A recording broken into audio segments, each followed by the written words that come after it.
하나님 말씀 보겠습니다. 야고보서 1장 5절에서 7절까지입니다. 8절입니다. 참. 야고보서 1장 5절에서 8절 신약성경제 성경으로 370쪽이 되겠습니다. 합독할까요? 너희 중에 누구든지 지혜가 부족하거든 모든 사람에게 후히 주시고 꾸짖지 아니하시는 하나님께 구하라. 그리하면 주시리라. 오직 믿음으로 구하고 조금도 의심하지 말라. 의심하는 자는 마치 바람에 밀려 요동하는 바다 물결 같으니 이런 사람은 무엇이든지 죽기 없기를 생각하지 말라. 두 마음을 품어 모든 일에 정함이 없는 자로다. 아멘. 저와 여러분이 이제 하나님께 매일매일 하고 있는 것 중에 하나는 기도죠. 기도. 우리가 기도를 할 때 그 기도가 그리고 꼭 이루어지기를 갈망하죠. 우리 기도가 이루어지기 위해서는 이제 응답받는 기도가 되기 위해서는 제일 중요한 것은 믿음의 기도가 되겠습니다. 믿음의 기도. 야고보서 우리 1장 5절에서 8절 봤는데요. 우리 야고보서 5장 14절에서 18절 또 한번 또 보겠습니다. 야고보서 5장 14절에서 18절 저와 여러분이 합독하죠. 너희 중에 병든 자가 있느냐? 그는 교회에 장로들을 청할 것이요 그들은 주의 이름으로 기름을 바르며 그를 위하여 기도할지니라. 믿음의 기도는 병든 자를 구원하리니 주께서 그를 일으키시리라. 혹시 죄를 범하였을지라도 사하심을 받으리라. 그러므로 너희 죄를 서로 고백하며 병이 낫기를 위하여 서로 기도하라. 의인의 간구는 역사하는 힘이 큼이니라. 엘리야는 우리와 성전이 같은 사람이로되 그가 비가 오지 않기를 간절히 기도한즉 3년 6개월 동안 땅에 비가 오지 아니하고 다시 기도하니 하늘이 비를 주고 땅이 열매를 맺었느니라. 아멘. 또 우리가 이어서 야고보서 5장 14절 18절까지 읽었는데요. 믿음의 기도는 병든 사람을 치유할 수 있는 능력이 있습니다. 믿으시죠? 하나님께서 저희 유나이트 교회에 또 열방 선교회에 병든 사람을 위해서 기도했을 때 치유한 역사가 빈번히 일어나고 있는 것은 이제 바로 믿음의 기도의 역사에 의한 것이죠. 또 믿음의 기도는 그것뿐만 아니라 죄를 용서를 받기도 합니다. 야고보서 5장 15절이 마찬가지죠. 죄를 범하였을지라도 사하심을 받는 거죠. 그래서 우리가 누구를 위해서 충분히 기도했을 때 그 사람이 지은 죄를 우리가 안고 기도했을 때 믿음으로 기도하면 그 사람의 지은 죄가 용서되면서 성령님이 강력하게 그분에게 역사하기도 하는 것이죠. 그런데 이 기도가 응답받기 위해서는 다시 우리 야고보서 1장으로 넘어오면은 1장 6절에 오직 믿음으로 구하고 조금 더 의심하지 말라예요. 의심 없는 믿음의 기도가 중요한 것이죠. 우리 지난주에 인내로 이제 인내로 충성하자라는 제목을 가지고 은혜를 나눴습니다. 믿음의 요소에서 굉장히 중요한 부분이 두 가지가 있는데 그것이 바로 충성과 인내였어요. 충성과 인내. 그래서 하나님께서 우리 교회를 이제 세우고 있는 과정 중에서 2013년도에는 13년도까지 땅을 경작하게 했었고 그리고 2014년도에는 경작한 땅에 씨를 뿌리게 했었고요. 2015년도에는 씨를 뿌려진 것이 자라서 열매를 맺는데 씨를 뿌려서 열매를 맺기까지 그 과정이 상당히 길죠. 농부로 얘기하면은 최소한 몇 달 걸립니다. 그 몇 달 동안에 충성으로 인내한 기간이 필요하죠. 그래서 때가 되면은 100배, 60배, 30배 열매를 나타내는 것이 하나님 나라의 법칙인데, 이 몇 달 동안 우리가 인내로 충성으로 그 심은 것들을 돌보는 데 있어서 중요한 것은 흔들리지 않는 믿음일 거예요. 흔들리지 않는 믿음. 우리가 믿음이 없다면은 농부가 밭에 씨를 뿌려놓고 믿음이 없다면은 이거 틀렸나 보다 포기하고 땅을 갈아엎을 수가 있을 거예요. 싹이 좀 나오는 것도 이거 안 될 거야 하면 뽑아내고 또 다른 것을 또 대체하는 것, 그런 또 과정도 있을 것이고요. 중요한 것은 끝까지 우리가 견디고 인내할 때 흔들리지 않는 믿음이 있어야 돼요. 그럼 그 믿음을 갖길 축복합니다. 여러분 그 유튜브나 TV를 통해서 이제 보신 분들은 상당히 많을 텐데, 돌 쌓기 달인이라는 거 보신 적 있죠? 돌 쌓는 거. 한번 잠깐 이제 우리 해상하면서 보겠습니다. 우리 솔기자매 틀어줄까요?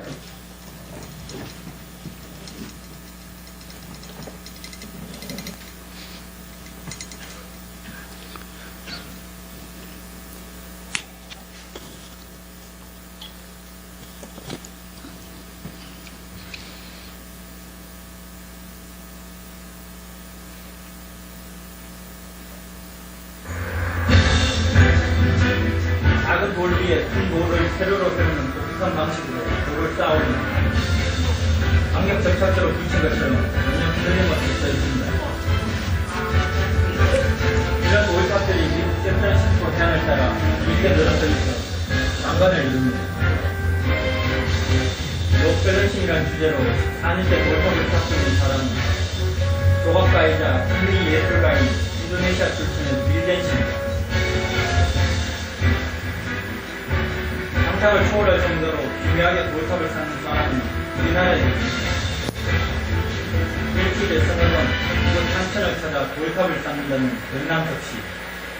집중력을 높이기 위해 취미삼아 시작한 일이 어느덧 2년 반이나 됐습니다.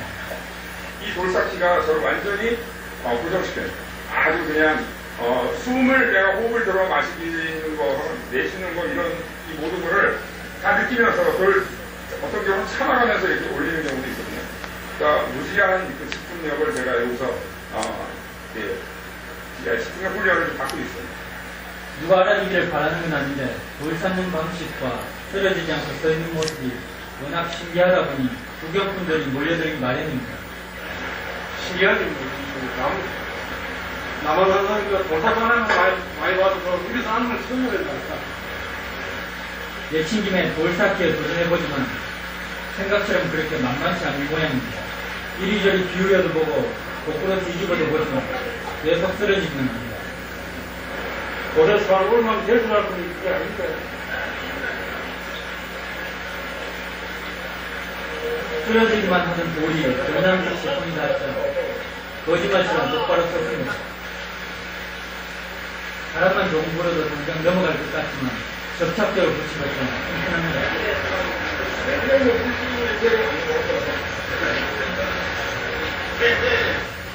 변씨가 돌을 쌓아 올리는 방식은 빌덴씨와 별반 다르지 않습니다. 고정된 큰 돌 위에 작은 돌을 올리고 다시 큰 돌을 올립니다. 놀라운 점은 마지막 돌을 세로로 세워 목소리의 극히 일부분만을 사용한다는 것입니다. 그러다 보니 조금만 틀어지고 무게 중심이 안 맞으면 곧바로 쓰러지고 맙니다. 대수롭지 않아 보이지만 여기에는 나름대로 과학의 원리가 숨어 있습니다. 이렇게 했을 때는 여기 그 수평선하고 이 중심의 이 돌의 중심이 서로 만나는 자리에 정확하게 얘가 0.0001 5초가 안 되죠. 정확하게 그 자리에 딱 서야지만 얘가 씁니다. 낚시할 때는 고기를 긴 데에다가 고기가 물렸을 때 무게를 느끼잖아요. 얘는 반대예요. 그래서 무게를 느끼다가 제 무게를 잘 못 느끼는 그 순간이 외곽선이 잡히는 거예요. 강가에 널려있는 보잘것없는 돌이지만 변씨의 손을 거치는 순간 그럴듯한 작품으로 탄생합니다. 작년에는 이곳에서 열린 페스티벌에서 무중력 몰사티라는 주제로 작품을 선보였습니다. 벽돌에서 갈고리, 동상 모양의 장식품, 쇠꼬챙이까지. 주 재료는 돌이지만 부피가 있고 어느 정도 무게가 있는 물건이면 뭐든지 쌓을 수 있습니다. 제가 이렇게 써보다 보면 중심이 여기 있어요, 여기. 전체적인 중심이 여기 있다고요. 여기 중심을 정확하게 여기다가 얹어준 거예요. 역시 핵심은 무게중심입니다. 그렇다면 이 무게중심만 잘 이해한다면 한계는 없는지 지켜봤습니다.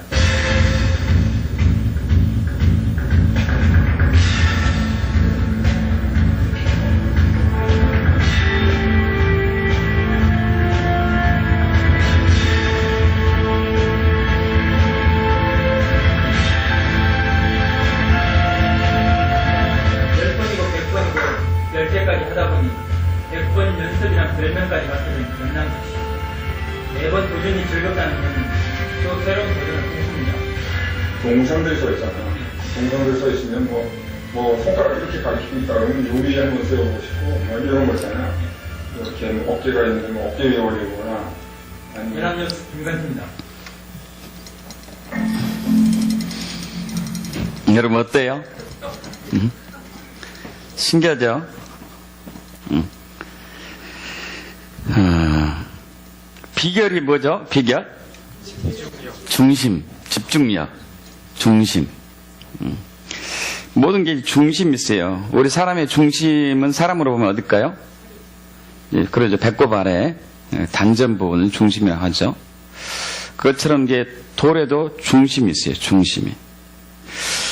이것을 제가 몇 년 전에도 이제 외국의 어느 그 예술가가 하는 것을 봤었는데 그 사람은 어떻게 표현하냐면은 지구의 중심에 이 돌의 중심을 맞춘다고 그러더라고요. 지구의 중심이 있어요. 지구의 중심이. 지구가 둥그렇잖아요. 지구에 그럼 중심이 있을 거 아니에요? 제일 중앙 가운데 그 중심에 이 돌의 중심이 딱 맞아지면은 이게 이 조그만 돌에 이 무거운 돌이 선다 이거예요. 이게. 근데 신기한 게 웬만한 바람에 안 넘어가요. 물을 아까 이제 이렇게 뿌렸는데도 이게 안 넘어가고. 신기하죠? 자, 그런데 이것을 쌓는 과정에서 지구의 중심과 돌의 중심이 딱 맞아지는 때가 언제일까? 이게 섰는데 그때가 언젠가? 지금 이제 여기 변남석 씨 하는 얘기로는 그때 돌의 무게를 못 느껴요. 이렇게 굉장히 무겁잖아요. 굉장히 무거운데 딱 중심이 맞으면은 돌의 무게를 느낄 수가 없대요. 그럼 딱 쓴 거예요, 이때. 그때는 손을 떼는 거죠. 이렇게 하는 무게가 느껴지죠? 근데 딱 중심이 맞아지면은 무게를 못 느껴요. 아, 이건 선 거다 하고 손을 떼면은 바로 이제 서는 것이죠. 점점 이제 높이 쌓아도 상관없는 것이고. 여러분, 우리가 의심 없는 믿음이 중요한데, 그것은 우리가 흔들리지 않는 믿음이어야 될 거예요. 흔들리지 않는 믿음. 이 흔들리지 않는 믿음은 마음에 있습니다, 마음. 다시 한번 우리 야고보서 1장 5절 한번 볼게요. 1장 5절. 자, 제가 읽겠습니다. 너희 중에 누구든지 지혜가 부족하거든 모든 사람 후히 주시고 꾸짖지 아니하신 하나님께 구하라 그러면 주시리라. 오직 믿음으로 구하고 조금도 의심하지 말라. 의심하는 자는 마치 바람에 밀려 요동하는 바닷물결 같으니. 자, 마음이 흔들린 거예요. 마음이 의심하게 되면은. 자, 이런 사람은 무엇인 죽게 얻기를 생각하지 마. 두 마음을 품어 모든 일에 정함이 없는 자로다. 마음이 분주하고 분열될 경우에는 중심이 흔들리기 때문에 그때는 믿는 때가 아니라는 얘기예요. 자, 그런데 마음이 굉장히 중요하다는 얘기죠. 그런데 문제가 있어요. 믿음은 마음 부분인데 이따 나누겠지만 우리가 삶의 방식이 대부분의 사람의 삶의 방식이 생각 위주로 살고 감정 위주로 사는 게 문제예요. 그럼 생각과 마음은 다르거든요. 감정과 마음도 달라요. 대부분 이걸 혼동하고 살아요. 생각과 마음을 같이 혼돈하기도 하고 마음과 생각을 같이 오해하기도 하고 엄밀히 다르죠. 엄밀히 달라요. 여러분 생각은 머리 부분인데 마음은 어디 부분이죠? 가슴 부분이에요. 가슴 부분. 생각이 틀리더라도 마음이 같을 수가 있어요. 이해가 하십니까? 근데 우리는 그렇게 받아들이지 않아. 생각이 틀리면은 마음도 틀린 것처럼 해가지고 중내 사나 그러는 거예요. 왼수 같은 놈, 뭐 어쩌고저쩌고 이렇게 생각이 틀리면은. 생각이 같다 하더라도 마음이 틀릴 수가 있어요. 생각이 같아도. 근데 우리는 생각이 같으면은 마음이 또 맞은 걸로 착각할 수가 많아요. 생각이 같다는 이유로.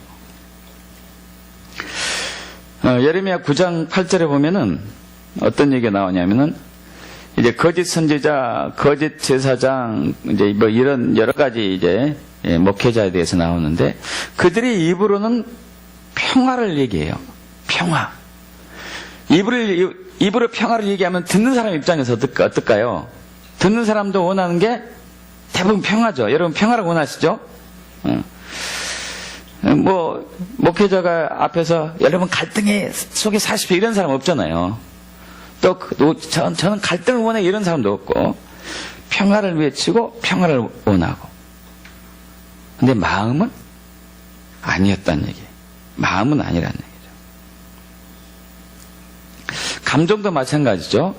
우리가 기분이 나쁘면은 마음이 상하기 쉬워요. 여러분 근데 기분과 마음은 달라요. 달라.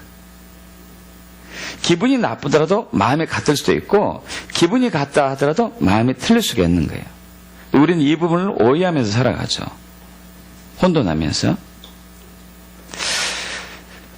저번 주에 이제 저희 부부의 관계에 대해서 잠깐 설명드리는데 이제 제 아내하고 저의 관계 속에서 사랑의 고백.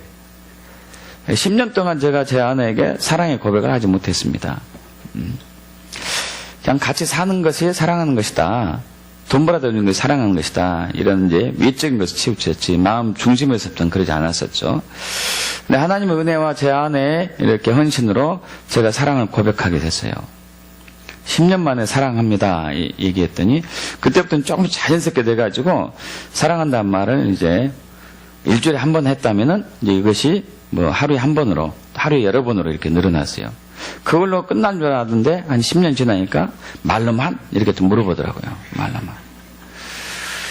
그래서 이제 또 고민했죠. 내가 말로만 하는가 마음에서부터 하는가. 그래서 이제 내 마음에서부터 이렇게 나와야 되는 게있구나. 그래서 마음으로 사랑을 고백하게 되는데 행동으로 보이지 않는다고 또 불평하더라고요. 그래서 이제 행동으로 좀 보이려고 많이 이제 애를 쓰고 있습니다. 근데 한 번 또 어떤 얘기를 물어보면 제가 이제 사랑한다고 그러니까 진짜 당신이 마음으로 나를 사랑하느냐 이걸 아주 심각하게 물어보더라고요. 그래서 이제 하나님의 이제 지혜죠. 당신하고 나하고 생각이 틀릴 때 내 기분이 나쁘더라. 생각이 틀리면 기분 좋습니까? 나쁩니까? 여러분 어때요? 부부간에 생각이 틀리는데 기분 좋은 분 계세요? 부부? 기분 나빠요, 대부분. 기분 나빠. 그러나 내 마음은 당신을 사랑한다. 자, 제가 이제 왜 이 얘기를 하냐면 생각과 감정과 마음의 차이를 지금 여러분에게 이해시키려고 하는 거예요. 당신과 내가 생각이 틀릴 때도 있지만 그때는 기분은 나쁘지만 그래도 내 마음은 당신을 사랑한다 이거예요. 생각과 기분, 감정과 마음이 미묘한 차이가 있다는 것을 여러분 계속 이해하셔야 돼요. 자, 그래서 하나님은 저와 여러분의 감정을 본 게 아니고 생각을 본 게 아니고 마음의 중심을 봐요. 우리는 생각이 바르면은 내 마음도 바르다고 착각할 수 있어요. 내가 하는 말이 올바르면은 내 마음도 올바른 사람을 착각할 수 있어요. 여러분 그러지는 않습니다. 생각이 바라도 말이 똑바라도 마음은 중심이 틀린 사람 많아요. 여러분, 그래서 우리가 국회의원들 그렇게 뒤에서 욕하는 이유가 그거잖아요. 국회의원들 말 잘합니까? 못합니까? 틀린 말 합니까? 아니면 거짓말 합니까? 거짓말해요? 왜 거짓말하라고 그러죠? 그들이 실질적으로 하는 말은 다른 것은 없어요. 정말 좋은 말이에요. 좋은 말. 좋은 말 하니까 그 말을 듣고 우리가 표를 찍어주죠. 근데 마음의 중심이 틀린 거지, 그게. 마음의 중심이 바르지 않는 거예요. 그래서 우리가 나중에 뭐라고 하죠? 우리가 속았다 그래요. 속았다. 왜냐하면 그 사람의 생각, 그 사람의 말과 마음이 달랐기 때문에. 믿음도 마찬가지라고, 믿음도. 우리 마음의 중심이 어떠냐, 이게. 마음의 중심이 어떤가. 그래서 하나님은 저와 여러분의 마음의 중심을 봐요. 말을 잘하고 못하냐, 이것을 보는 것이 아니에요. 생각이 똑바르냐, 이걸 보는 게 아니에요. 감정이 어떤가, 이걸 보는 게 아니고 마음의 중심을 본다고요.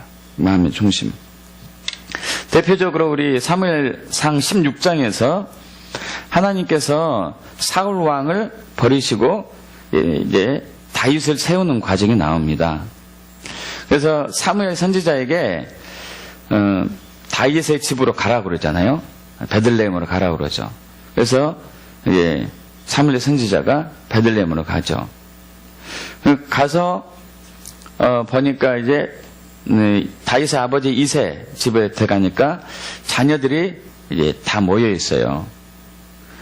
그래서 이제 데려와라, 내가 기도를 해주겠다 하는데 그 이세가 첫째 아들 데리고 옵니다. 엘리압을 딱 보는 순간에요, 사무엘 선지자가 이 사람이네. 외관이나 모습이 딱 출중하고 아주 대단하게 포스가 보여요. 그래서 저 사람은 딱 기름 부으려고 하는데 하나님이 그래요. 나는 저를 버렸느니라. 내가 보는 것은 너희 사람과 같지 않다. 너희는 외모를 보지만 나는 사람의 마음의 중심을 본다고 그러죠. 그래서 또 다른 아들 보내시오 그랬더니 둘째 아들을 보냅니다. 아비나답을. 역시 외모가 출중해요. 저 사람인가? 했더니 그것도 아니래요. 셋째 아들 삼마를 보내죠. 저 사람 같은데? 저것도 아니래요. 일곱째 아들까지 다 지나가는데 다 아니었어요. 그래서 이제 사무엘 선지자가 묻죠. 아들이 더 이상 없습니까? 막내 아들 다윗은 양을 치고 있었습니다. 그래서 그 아들을 데려와서 그 아들을 보는 순간에 하나님 말씀하시죠. 바로 그다. 그 마음의 중심을 이제 봤다는 얘기죠. 하나님 마음의 중심은.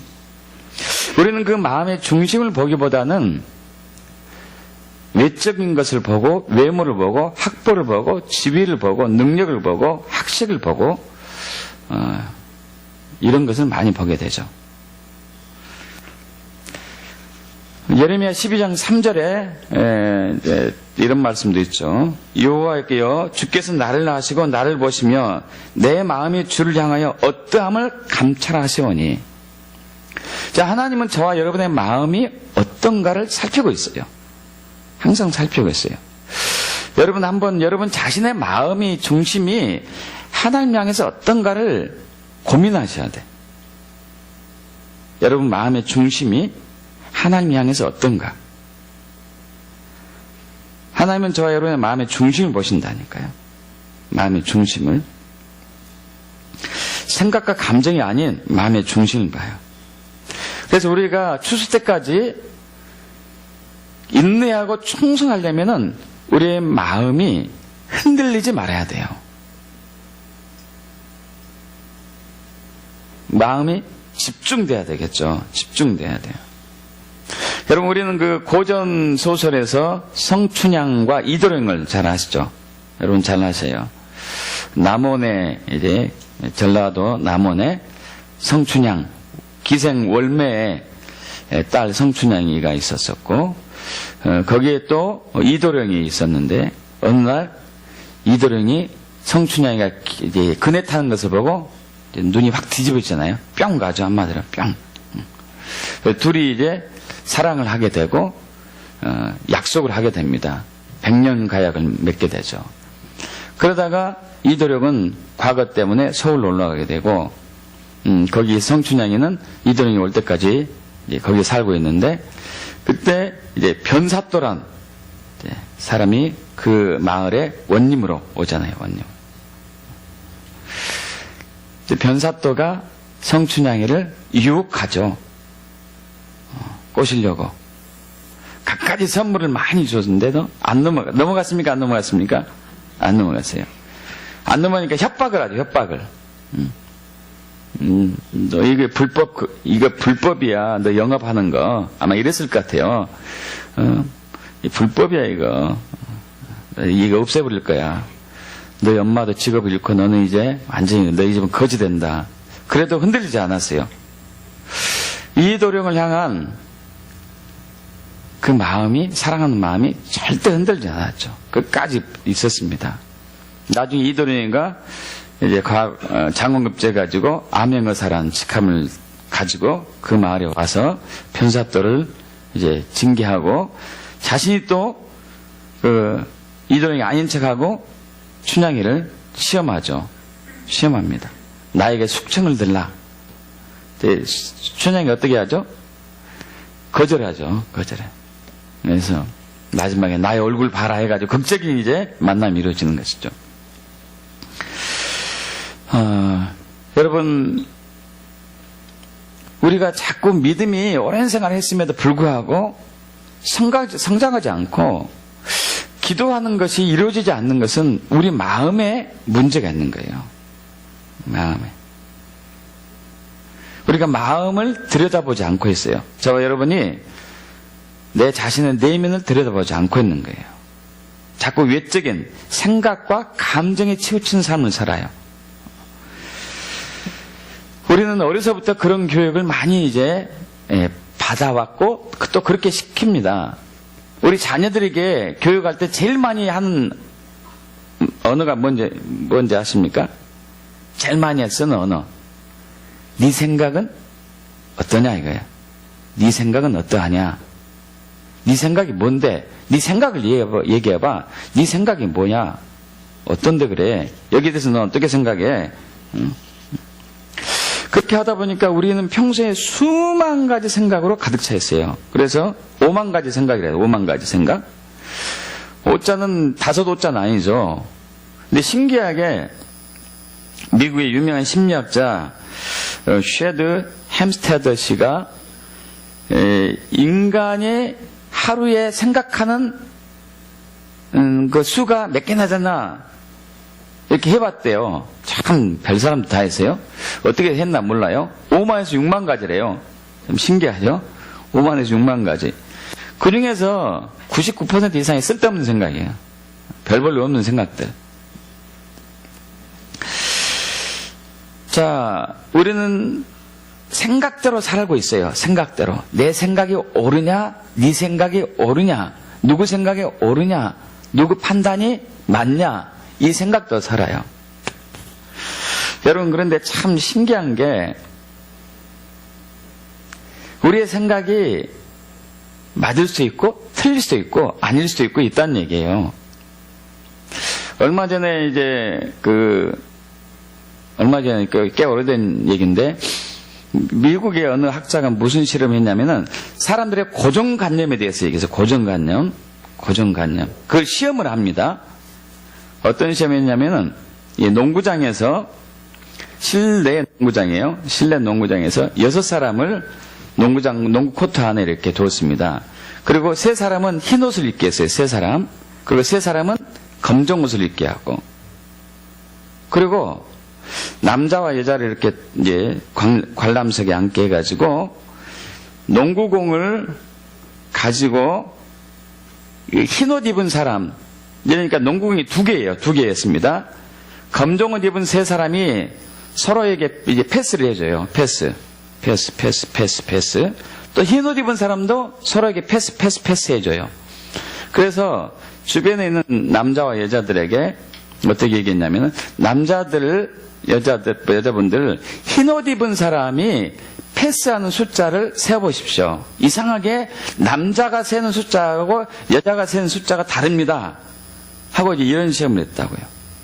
그래서 사람들이 주변에 관객들이 이게 집중하면서 세보죠. 흰옷 입은 사람이 공을 던질 때마다 세봐요. 이렇게 패스할 때마다. 시간이 지났어요. 시간이 지나고 딱 멈추고 나서 남자한테 물어봤어요. 몇 번입니까? 그러니까 남성에서 20번이요. 그랬어요. 대다수가 20번. 여성이 물어봐. 몇 번입니까? 20번. 똑같네? 틀릴 줄 알았더니 그러는데 그것이 아니었어요. 그것은 이제 속임수였고, 그것은 속임수였고요. 자, 이렇게 패스하는 과정 속에서 거대한 고릴라의 가면을 쓴 사람이 농구 코트를 지나갔어요. 2번. 그것이 근데 안 보였어, 사람들 눈에. 이해 가세요? 이 거대한 고릴라복을 입고 농구 코트를 2번 왔다 갔다 했는데 그것을 본 사람이 거의 없어. 본 사람이 몇 사람 있었어요. 당신들은 좀 특이한 사람이다. 이렇게 얘기했는데, 그렇다면은 이제 본 사람에게 또 이걸 물어봤어요. 자, 거대한 고릴라복을 입은 사람이 2번 왔다 갔다 했는데, 2번 왔다 갔다 하는 사이에 검정 옷을 입은 그 농구 선수가 한 사람이 없어졌다. 없어진 것을 봤느냐? 실제로 보니까 진짜 없어졌더라고요. 없어졌어. 근데 본 사람이 없어요. 누가 봤겠어요, 이게? 근데 더 나아가서 농구 코트 뒤에다가 파란색 커튼을 해놨어요. 파란색 커튼을 했는데 이것을 막 이제 볼을 패스하는 과정 속에서 이것이 빨간색 커튼을 바뀌었다고요. 이 커튼이 바뀐 것을 본 사람이 있느냐? 없어. 이게 무슨 얘기일까요? 사람들은 자기가 원하는 것만 보는 거예요. 원하는 것만. 그 위에는 보이지가 않아요. 보이지가 않는 거예요. 여러분, 우리는 이렇게 살아가고 있다고. 이렇게 내 생각과 내 관점으로 살고 있어요. 그것이 옳은 것으로 주장만 해. 옳은 것으로만. 그래서 우리는 충돌을 하는 거예요. 충돌을. 왜 내 생각이 이건데 이렇게 하지 않느냐 이거지. 여러분, 그 생각이 맞는 생각이 틀린 생각이에요. 맞을 수도 있고 틀릴 수도 있고, 상대방은 또 어떻게 합니까? 배우자는 왜 이렇게 내 생각이 이런데 이렇게 하지 않느냐 이거예요. 그 생각이 틀리게 맞아요. 맞을 수도 있고 틀릴 수도 있고, 중요한 것은 마음이 맞냐 틀리냐 이제 마음이 맞냐 틀리냐. 생각이 같냐 틀리냐는 차후 문제라고요. 차후 문제. 기분도 마찬가지. 기분도 우리 감정. 여러분, 그 공부할 때 학생들한테 물어보죠. 어떨 때 공부를 이렇게 하려고 마음 먹습니까? 기분 나쁠 때요? 기분 좋을 때? 어떨 때 하죠? 기분 좋을 때. 기분 좋을 때. 근데 공부하다가 기분이 나빠졌어. 그럼 어떻게 해? 에이, 게임 한번 할까? 텔레비전 한번 볼까? 컴퓨터 한판 할까? 기분이 나쁘면. 자, 무슨 얘기예요? 우리의 마음이 생각에 따라 흔들릴 수가 있고 기분에 따라 움직일 수가 있다는 얘기예요. 근데 그래서는 안 된다는 얘기를 제가 말씀드리고 싶어요. 그래서는 안 된다. 믿음은 생각하고 감정 전에 마음의 문제거든요. 생각은 머리로 하는 것이고 감정도 뇌 활동의 영향에 뇌 호르몬의 영향인데 이 전에 마음의 문제라 해요. 마음의 문제. 그래서 여러분 로마서 10장 잘 아시는 여기 접어두시고 야고보서 접어두시고 로마서 10장 9절에서 10절을 보겠습니다.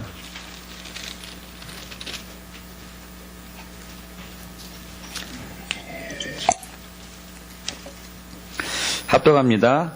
내가 만일 내 입으로 예수를 주로 신하며 또 하나님께서 그를 죽은 자 가운데서 살리는 것을 내 마음에 믿으면 구원을 받으리라. 사람이 마음으로 믿어 의에 이르고 입으로 시인하여 구원에 이르느니라. 아멘. 여러분의 생각이 아무리 옳다 하더라도, 여러분의 기분이 아무리 좋다 하더라도 마음의 중심이 틀리면 그것은 믿음은 아니에요. 마음이 흔들리면 믿음이 아니라고요. 마음이 흔들린 채, 분주한 채, 생각이 복잡한 채 하는 기도가 대부분 응답되지 않아요. 그것은 믿음이 그때는 아니기 때문에, 믿음이 없는 상태이기 때문에. 그래서 잠언 4장 23절에 이런 얘기가 있겠죠. 모든 지킬 만한 것 중에 더욱 너의 마음을 지키라 해. 생명의 근원이 이에서 남이니라 해. 여러분, 생명을 창조하시고 주관하신 분은 어떤 분이시죠? 하나님이시죠. 하나님이세요. 그런데 잠언 기자는 생명의 근원이 마음에서 난다고 얘기하고 있습니다. 왜 마음이라고 했을까요? 분명히 하나님이신데 왜 마음이라고 얘기했을까요? 여기서 생명의 근원이라는 단어가 히브리어로 토자 이런 단어는 이건 출구란 얘기예요. 출구, 나오는 곳. 생명이 나오는 것이 마음이다. 생명을 창조하시고 생명을 주관하신 분이 하나님이신데 잠언 기자는 마음이라고 얘기하고 있습니다. 생명이 나오는 것이 마음이다. 왜냐하면은 우리가 예수 믿고 난 이후에 새로운 생명, 영원한 생명을 얻어서 하나님 나라에 살게 되는 그러한 귀한 구원의 역사를 밟은 것은 마음의 부분이거든요. 마음의 부분. 그래서 우리 마음이 항상 무엇이 있는가가 점검해 보셔야 돼요. 여러분 마음에 무엇이 주인입니까? 여러분 마음에 무엇이 가장 중요합니까? 이것이 중요하거든요. 어떤 사람은 자기 자신이 굉장히 중요한 사람이 있어요. 입으로는 주여 주여 하는 거죠. 주여 주여. 근데 내가 내 주인이야. 어떤 사람 돈이 자리 잡고 있어. 뭐 주여 주여 하죠. 기도하죠. 원하는 거. 근데 여전히 돈이 주인인 것이죠. 어떤 사람은 배우자가, 어떤 사람은 자녀가, 어떤 사람은 명예가, 어떤 사람은 지위가, 어떤 사람은 성공이 자기 마음의 중심이에요. 중심이. 여러분 그 상태에서는 믿음이 아닌 것이죠. 믿음이 아니에요. 우리 마음의 중심이 예수님께 맞춰져야 돼요. 믿음이 생기려면. 자, 아까 돌쌓기를 다시 한번 들어가 보죠. 되돌아가 보죠. 지구의 중심에 돌이 중심이 딱 맞아 떨어지는 순간에 거대한 돌의 무게를 못 느끼고 돌이 서는 거예요. 우리의 믿음은 예수님께 우리의 마음의 중심이 딱 고정돼야 돼요. 믿습니까? 예수님께 우리의 마음의 중심이 흔들리지 않고 딱 고정될 때가 믿음이에요. 이때 하는 기도가 응답받는 기도가 된다. 할렐루야, 믿습니까? 그런데 사탄이 이것을 허용하지 않아요. 사탄이. 저 원수 사탄 마귀는 우리를 죽이고 빼앗고 멸망시키는 것이 특기이기 때문에 사탄이 이것을 우리가 할 수 있도록 허용하지 않습니다. 그는 위협하고 협박하고 미혹하고 유혹을 하죠. 우리 마음이 안정을 취하고 예수님께 고정되는 것을 방해해요. 뭘 통해서 방해하느냐? 생각을 혼돈시켜서, 육적인 요구를 통하여서, 기분 나쁘게 해가지고, 감정을 상하게 해가지고 자꾸 사탄은 우리의 마음을 흔들어놔요. 고정되지 못하게 하죠. 그래서 영적인 전쟁에서 가장 중요한 것은요, 마음 지키는 것이요. 마음 지키는 것. 여러분, 원수 사탄 마귀를 예수께서 명하느니 이 자살 귀신 떠나가라, 가난의 영 떠나가라. 그러면 떠나갑니다. 그대로 도망가요. 병든 질병의 영은 떠나가라. 질병 떠나가요. 질병도 낫고. 근데 일주일 후면은 또다시 그 병에 또 걸려 있어요. 왜? 마음의 중심에 예수가 아니기 때문에. 사탄이 또 오는 거죠. 또 오는 거예요. 질병이 또 오는 거고, 가난이 풀어지지 않는 것이고, 저주가 여전히 연속대로 오는 것이죠. 그래서 우리가 마태복음 13장, 누가복음 8장에 보면은 천국의 비유에서 4가지 밭의 비유가 있죠. 첫째 밭이 뭐였죠? 길가밭. 씨를 이제 4가지 밭에 뿌리는 농부의 얘기가 나오죠.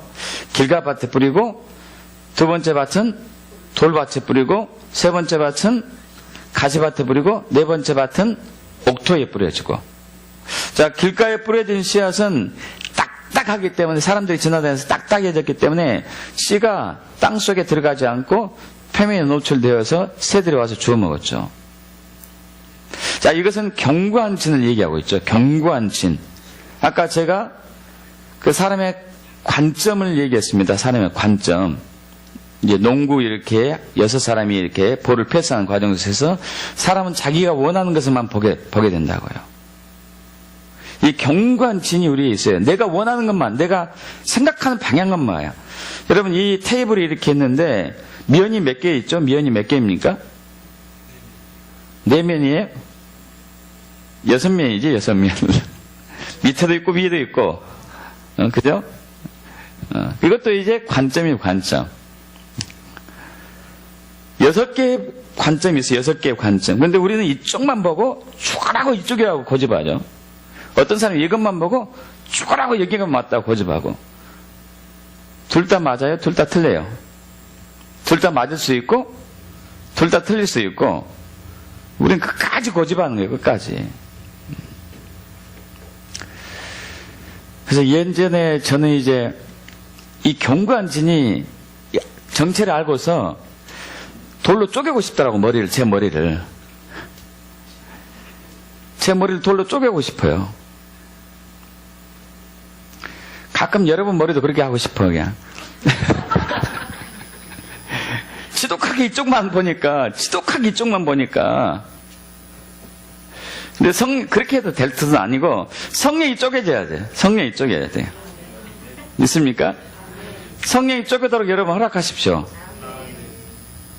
지독하게 자기가 옳대. 지독하게. 여러분, 저는 이제 이것을 말씀을 통해서 깨닫고, 저는 제가 옳다고 무조건 주장하는 것을 이제 피합니다. 다른 사람이 틀리다고, 저거 틀려. 이거 피하죠. 저는 이제 목회자이기 때문에 다른 목회자들에 대해서 이렇게 하는 것을 피해요. 그들이 부분적으로 맞고, 부분적으로 틀리고, 저도 부분적으로 맞고, 부분적으로 틀리고. 믿습니까? 다 틀려요. 다 틀려. 다 다른 거죠. 중요한 것은 마음이 같냐, 이거지, 마음이. 내 마음의 중심이 예수께 있냐, 없냐, 이거 중요한 거예요. 믿습니까? 자, 두 번째, 돌밭이 나와요, 돌밭. 돌밭은 어떤 밭이었죠? 처음에는 이제 씨앗이 자랐어요. 자랐지만은 흙이 얇기 때문에, 돌 위에 심겨졌기 때문에, 얇은 흙 때문에 싹이 났지만은 햇빛이 왔을 때 타서 말라 죽고 말았죠. 이것은 잘 갔지만은 시험 당했을 때, 환난 당했을 때, 역경이 왔을 때 넘어지는 것을 얘기하고 있죠. 여러분, 하나님은 우리를 시험하십니다. 저와 여러분을 시험해요. 믿음이 진짜인가? 마음의 중심에서 믿나 안 믿나? 믿음이 흔들리는가 흔들리지 않는가를 시험하신다니까요. 그럼 그때도 견고하게 중심이 흔들리면 안 돼요. 견고하게. 세 번째, 가시밭이네, 가시밭.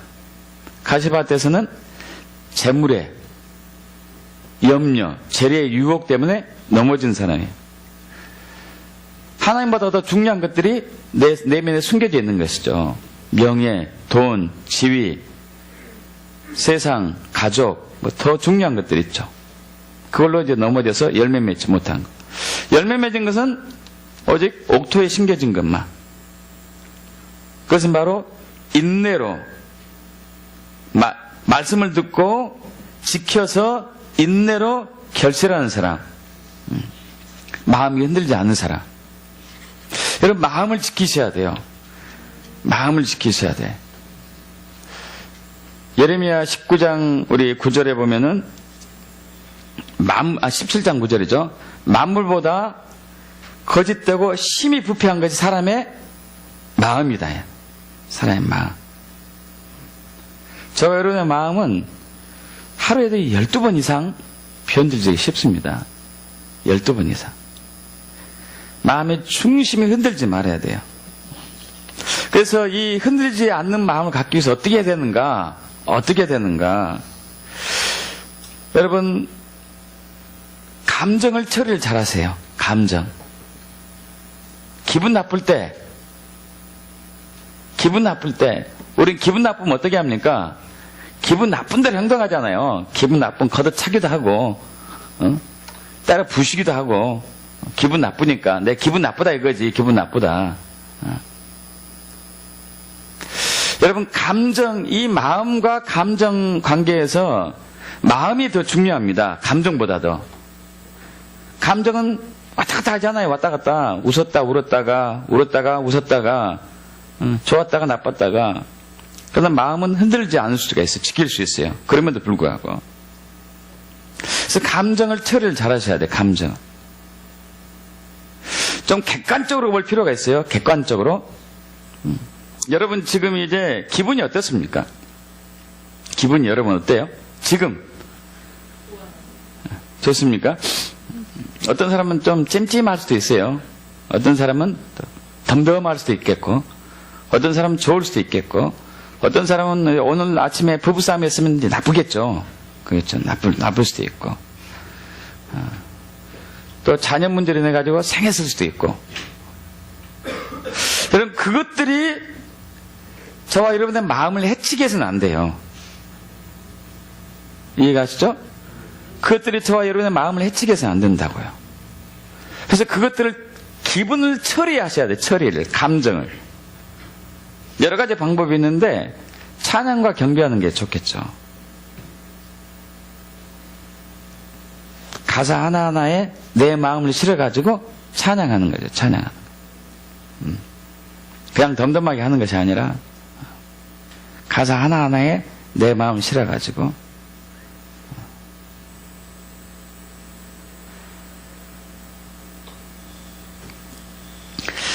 또 하나 5만 가지 생각을 여러분 가라앉히셔야 돼.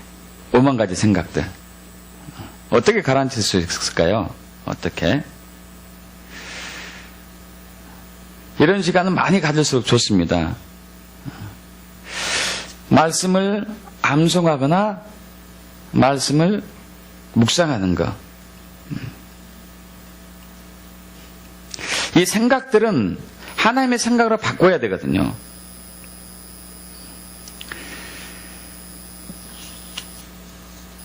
그 저번에 이제 한번 예화를 드린 적이 있었는데, 그 뉴욕에서 지하철, 뭐 한국도 마찬가지겠습니다만은 어느 지하철에서 이제 퇴근길에 사람이 비교적 많이 있는 그 상황에서 어느 이제 그 흑인 그 중년 흑인하고 자녀 둘이 지하철을 탔는데 자녀 둘이 막 떠들었어요. 그 지하철 안에서. 근데 흑인 그 아버지는 자녀 둘을 제재할 생각을 하지 않고 있습니다. 고개만 팍 숙이고 있고. 그래서 이제 처음에는 사람들이 참다가 애들이 저러니까 참아주다가 너무 그러니까 이제 불편해지기 시작해서 사람들 마음이 굉장히 불편하고 힘들어졌어요. 아니 저 아버지는 얘들이 저렇게 하는데 왜 가만두냐, 제재를 시켜야지. 공공장소에서 불평이 이렇게 하나둘 터져나오기 시작합니다. 한참 시간이 지났어요. 그럼에도 불구하고 누군가가 이제 말을 해야 될 것 같아. 누군가가 말을 하려고 하는데 갑자기 그 흑인 아버지가 사람들에게 얘기합니다. 울면서, 여러분 이럴 수가 있습니까? 방금 저희는 애들의 어머니이자 저의 사랑하는 아내가 병원에서 죽은 것을 보고 오는 길입니다.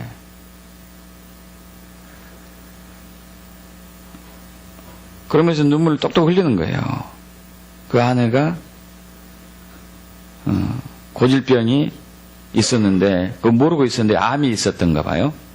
이제 발견한 지 얼마 안 됐는데 너무 늦게 발견해가지고 얼마 안 돼서 바로 죽었어요.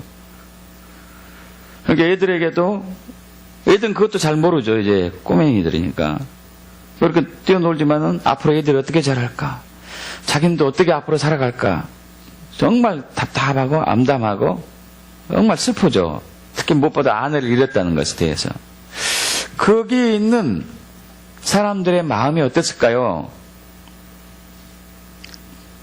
그것을 들었을 때하고 듣지 않았을 때하고 달라졌어요? 안 달라졌을까요? 달라졌죠. 달라졌어요. 이것을 보고 이제 시프트라고 해요. 시프트. 전환. 우리 컴퓨터 용어에서 타자에 시프트가 있죠. 전환한다. 전환하는 거. 내 마음이 전환되는 거. 내 생각이 바뀌는 거. 내 생각이 체인지되는 거. 여러분, 우리는 아무리 많은 생각을 한다 하더라도 하나님의 생각을 따라잡을 수는 없습니다. 하나님의 생각이 내 마음을 가득 내 생각으로 바뀌었을 때는 내 마음이 흔들지가 않아요. 근데 우리가 세상적인 생각, 내 생각, 이웃의 생각으로 이렇게 막 얽히고 설키면 마음이 요동을 쳐요. 요동을. 그래서 여러분이 수시로 하나님 말씀을 읽고 묵상하고 선포하셔야 돼요. 마음을 붙들기 위해서, 마음을 지키기 위해서.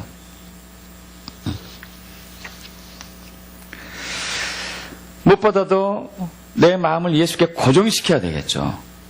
고정시켜야 돼요. 내 중심을 예수께 두는 것이죠. 여러분, 이건 훈련입니다. 훈련.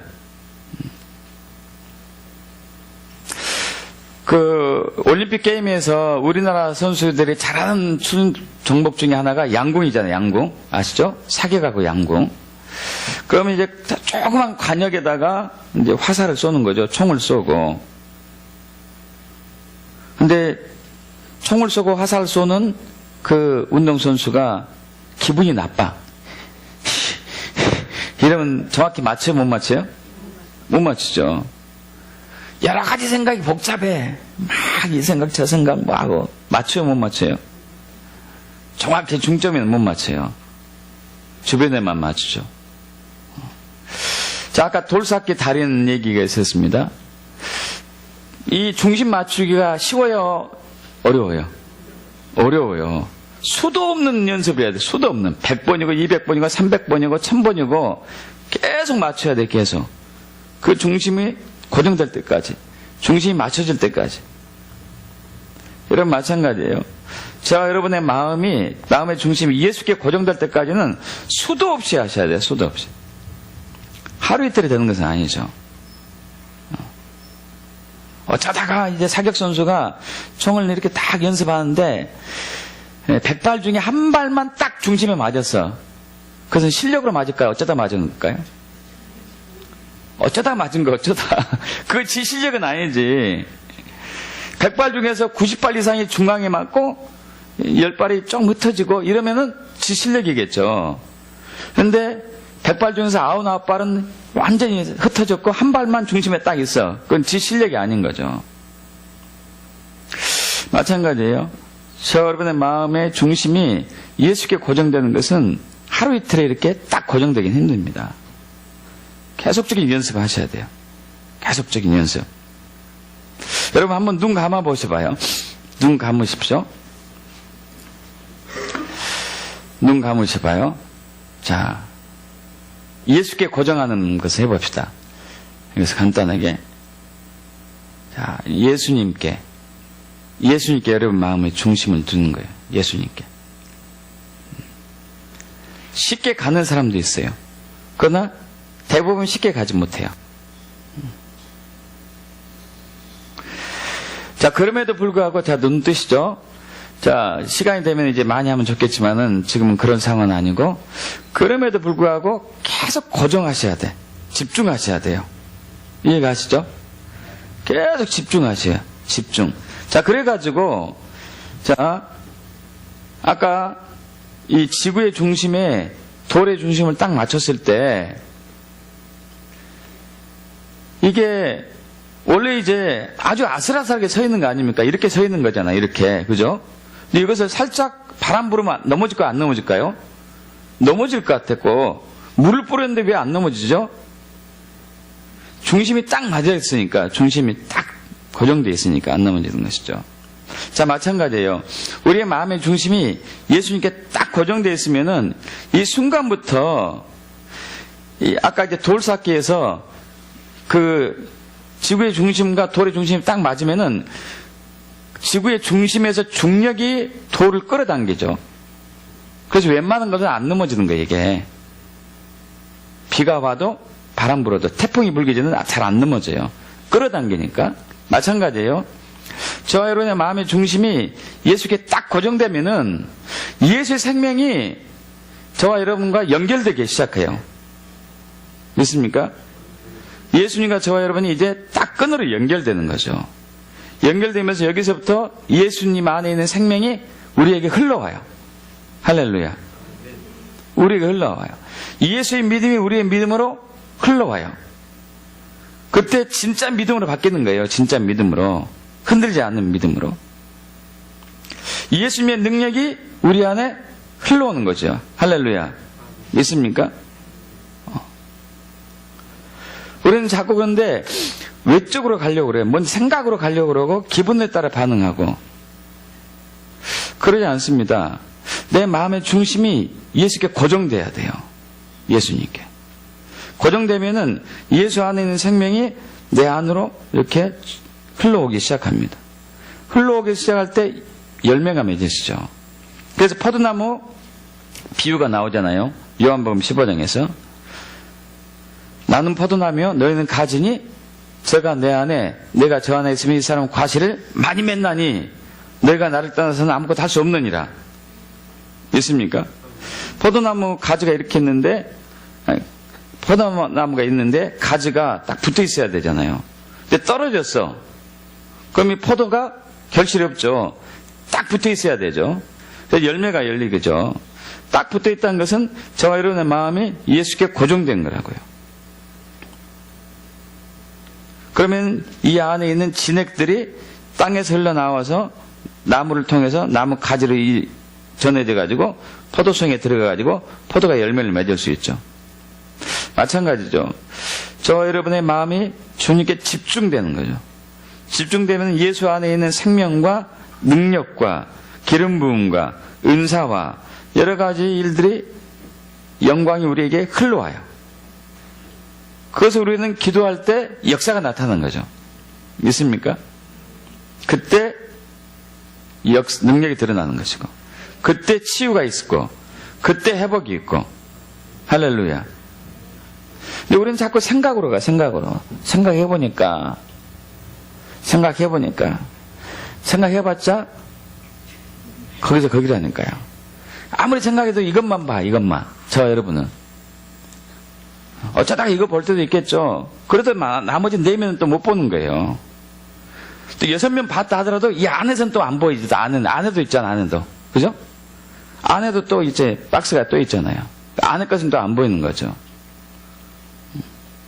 우리의 고정관념은 어쩔 수 없어요. 그러나 우리의 마음의 중심이 예수께 고정되기 시작하면은 예수님의 관점으로 우리가 삶을 볼 수 있어요.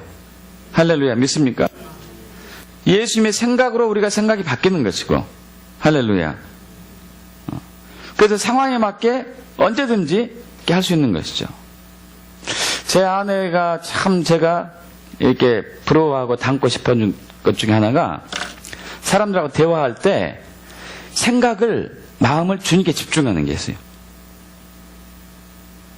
엄청난 집중하는 거, 엄청난 집중을.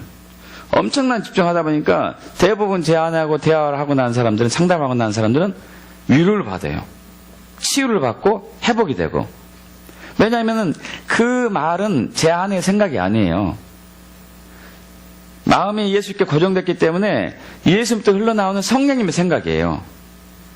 그러니까 치유가 있고 회복이 됐고 위로를 받는 것이죠. 믿습니까, 여러분?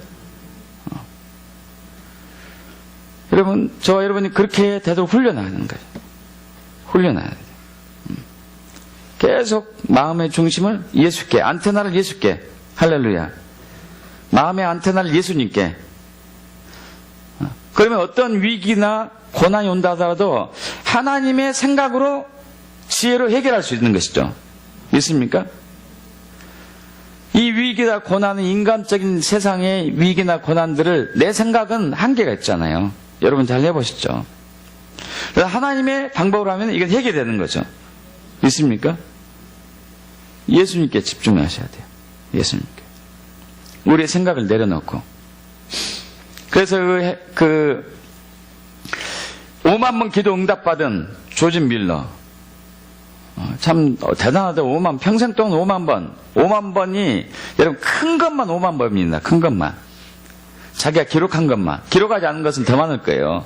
얼마나 많이 응답받았겠습니까? 5만 번 기록된 것만 5만 번이니까. 여러분 그 사람이 하는 얘기 중에 하나가 있겠죠. 응답받는 기도 비결 중에 하나는 뭐냐? 모든 생각을 내려놓는 거죠. 내 모든 생각을 내려놓는 거. 그 내 마음을 주님께 고정하는 거. 그럼 무조건 응답이 된다 이거예요. 왜냐면은 내 마음과 예수님의 마음이 딱 일치돼가지고 믿음이 흔들리지 않기 때문에. 있습니까? 그래서 마가복음 11장 20절 이하의 역사가 나타난 것이죠. 이거 말씀 보고 마칠게요. 우리 함께 보겠습니다. 마가복음 11장 20절.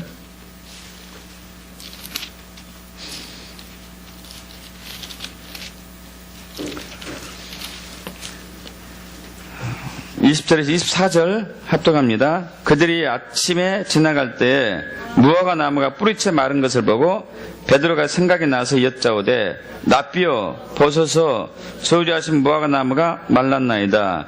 예수께서 그들에게 대답하여 이르시되 하나님을 믿으라. 내가 진실로 너에게 이르노니 누구니 이 산더러 들려 바다에 던져지라 하며 그 말하는 것이 이루어질 줄 믿고 마음에 의심하지 아니하면 그대로 되리라. 그러므로 내가 너에게 말하니 무엇이든 기도하고 구하는 것은 받은 줄로 믿으라. 그러면 너에게 그대로 되리라. 자, 여기서 산을 명령해가지고 바다에 던져지라면 바다로 들어가는 그 엄청난 능력의 기도를 얘기하고 있습니다. 그것은 의심 없는 거죠. 의심 없는 기도. 내 마음이 주님께 집중되면은, 자, 어떤 마음이 확신이 오는가? 그것은 바로 24절이에요. 다시 한번 합독합니다. 그러므로 내가 너에게 말하니 무엇이든지 기도하는 것은, 기도하고 구하는 것은 받은 줄로 믿으라. 그럼 너에게 그대로 되리라. 여러분, 진짜 응답받는 기도는요, 기도를 딱 했는데, 내가, 이건 이미 이루어졌다. 이런 마음 확신이 왔을 때는 진짜 믿음의 기도예요. 이미 이루어졌구나. 이미 완성됐구나. 근데 대부분 기도할 때 그렇게 됩니까? 돼야 될 텐데? 이것은 어떤 상태일까요? 의심하는 상태예요. 의심하는 상태. 그럼 어떻게 해야 될까요? 의심하고 있다면 내 마음의 중심을 주님께 맞춰야 되죠. 그때는 내 마음의 중심을 주님께 맞추는 시기예요. 돼야 될 텐데? 이건 의심하고 있는 거라니까요. 되면 좋을 텐데? 이건 의심하고 있는 거예요. 응답받는 기도는 이루어졌다. 할렐루야. 근데 그렇게 되려면 내 마음의 중심이 주님께 딱 고정되면 그 마음이 와요. 있습니까? 그 마음이 확신이 와요. 그리고 거기서 자유를 얻는 것이죠. 믿음은 마음의 중심이 있어요. 믿음은. 우리의 생각이 아닙니다. 우리의 감정이 아니에요. 거기에 휘둘리시면 안 돼요. 마음을 지키시고 마음을 주님께 집중하셔야 돼요. 그것은 흔들지 않는 믿음이고 흔들지 않는 마음에서 나오는 응답받는 기도가 되는 것이죠. 그렇게 되길 축복합니다. 아멘. 우리 함께 기도할까요?